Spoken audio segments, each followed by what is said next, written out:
Sevilla are a bigger club than Manchester United, or at least that's the impression you'd be left with after listening to Jose Mourinho's epic press conference rant yesterday.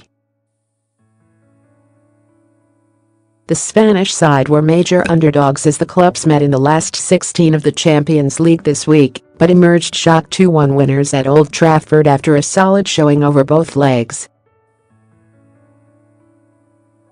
Still, most would agree that it was United who were poor more than Sevilla were good, though Mourinho clearly doesn't see it that way.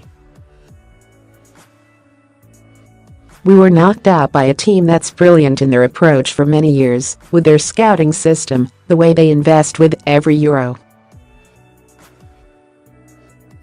Do you think they didn't have any players who could play in my team? In Sevilla, there are many players who would play in my team, Mourinho shouted as he somewhat lost it at reporters yesterday. Does the Portuguese have a point? Or is he making excuses again? Here's our 2 cents on the matter, an absolute yes from us on this guy. Steven Nzonzi has been superb in recent times for Sevilla, and on the evidence of Tuesday night would be a far superior option to Paul Pogba, that's for sure. The Frenchman has been linked with Arsenal this season and could undoubtedly do a job in the Premier League, with United also in need of new midfielders. Fair play, Jose, you know a Pogba upgrade when you see one. Another quality performer for Sevilla over both legs, Banega has been linked with bigger clubs in the past, though has never quite established himself enough to make it onto that stage.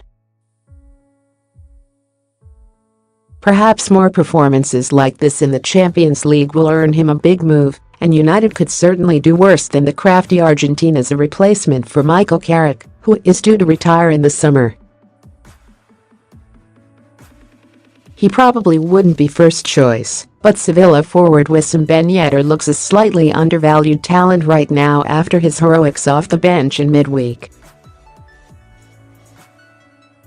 It's hard to see why the Frenchman wasn't starting when he made such a superb impact as soon as he came on, and you'd probably take him over Alexis Sanchez on current form. A better player than his stats suggest, though his lack of consistency and end product could hinder him in terms of attracting big suitors like United. Luis Muriel seems to have just about found his level at Sevilla, though at a stretch you could imagine him as a decent backup for the Red Devils. As above, Franco Vasquez is one of those players who looks pretty useful in a side that's set up well for him now, but he isn't necessarily good enough to slot in anywhere. And of course, the pressure of representing a big name like United could be too much for a player who's never really been under the spotlight in quite that way.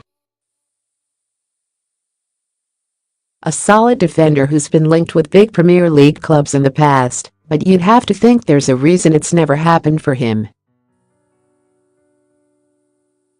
Still, could Mourinho use him right now with Phil Jones and Chris Smalling looking so unconvincing for so much of this season?